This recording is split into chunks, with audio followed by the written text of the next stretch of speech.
Mr. President, you're exactly right. There are no fishing poles, no fishermen, and no fishing boats, just drug dealers and narco-terrorists. And with every strike, we're saving American lives. No other president was willing to do real deterrence. That's exactly what's happening. It's an honor to be here, Mr. President, Mr. Secretary, Secretary Rubio, to talk about what peace through strength really looks like. You can talk about it, or you can invest in it, and you can build it. And that's exactly what President Trump is doing. At the Department of War, we're restoring the warrior ethos. In fact, the President mentioned the NDAA. We put into law merit-based. We put into law getting rid of DEI and political correctness. That's now part of how our military operates. And you've seen it in record recruiting in the spirit at the Department of War. We're rebuilding the military. President Trump did it once. He's doing again with historic investments today in shipbuilding. And we're reestablishing deterrence, whether that's at the border, whether it's through Golden Dome, what happened with Midnight Hammer and what Iran found out, those drug boats, and of course the Houthis opening up the shipping lanes. American strength is back on the world stage. And the announcement of the Golden Fleet, anchored by new battleships, the biggest and most lethal ever, accomplishes all three of those things and marks a generational commitment to American sea power. Across the entire department, we are developing new operational concepts, deploying cutting-edge technologies, and making major investments, including in our Navy. This is happening in all domains, including space, as the President has talked about before anyone else.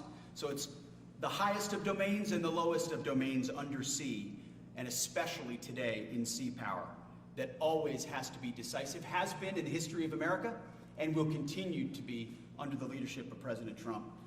We will make sure that anything that flows from our country and with our allies flows freely and uncontested. New and better ships will provide that deterrent today and for generations to come. This new class, these new investments, will be the types of things that for decades, for centuries, the American people will look back and thank President Trump for having the vision and the willingness to invest right now in capabilities we need today, tomorrow, and long into the future. So, Mr. President, thank you for this investment, and I'll hand it over now to the Navy Secretary. Thank you. Mr. President, Secretary Hegseth, Secretary Rubio, thank you for being here on a very consequential day. From my very first conversation with President Trump about serving as the Secretary of the Navy, he's talked about the great Iowa-class battleship and why America doesn't build ships anymore with that kind of offensive firepower that takes the fight to the enemy. During my time in the job, I've talked extensively with our combatant commanders, like Admiral Paparo and Admiral Cooper, and our CNO, Admiral Cottle.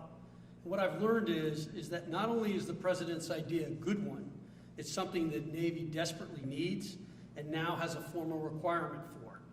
The future Trump-class battleship, the USS Defiant, will be the largest, deadliest, and most versatile and best-looking warship anywhere on the world's oceans. I want to thank the President for his vision to make this game-changing capability for the United States Navy. The Iowa was designed to go on the attack with the biggest guns, and that's exactly what will define the Trump-class battleships. Offensive firepower from the biggest guns of our era. This ship isn't just to swat the arrows. It is going to reach out and kill the archers. And for the first time in generations, we'll have a new leg in America's nuclear deterrence, because the Trump-class battleship will carry the nuclear-armed, sea-launched cruise missile. Striking dominance isn't all that the Trump-class battleship brings to the fight at sea.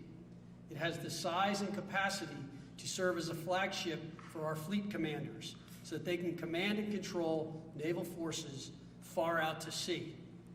As shown in the series, and the President mentioned it, Victory at Sea, Admirals Bull Halsey and Raymond Spruance commanded the war in the Pacific from their battleship flagships during World War II. Now this new battleship will command everything from warships to drones and everything in between. We're going to make battle groups great again. And this is just one piece of the President's Golden Fleet that we're going to build with the investments he talked about. A new frigate, the right frigate, the one our warfighters have told us they need. More amphibious power for our Marines, with new capabilities like the medium landing ship. As part of the Navy's high-low mix, we're moving out aggressively on unmanned vessels with funding from the President's One Big Beautiful Bill to bring options to the fight and pull new, non-traditional defense partners into the American shipbuilding ecosystem. And we're making a generational investment in support ships. Logistics wins wars, and that kind of shipbuilding is the spark that will ignite the industrial base and help power the commercial shipbuilding that the President has called for. Under your leadership, Mr. President, we will have more tonnage and firepower under construction than ever before in our history. Building the President's Golden Fleet means jobs across the United States, now. There'll be work for shipyards everywhere, from Philadelphia to San Diego, from Maine to Mississippi, from the Great Lakes to the Gulf Coast. And for manufacturers that will build components for this battleship in every state. The President has been clear. We must bring back our American maritime industrial might.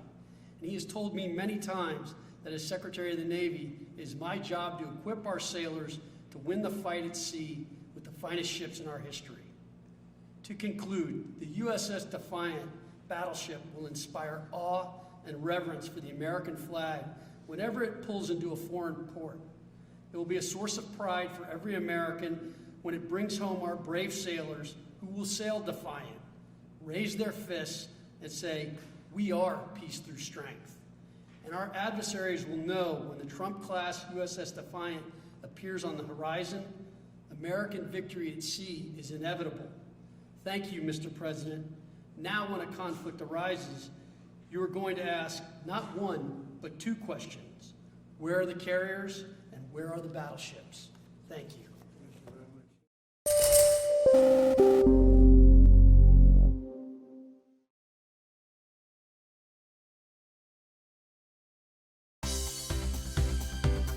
For more news and updates, all you need to do is follow CNBC TV 18 on all of our digital platforms.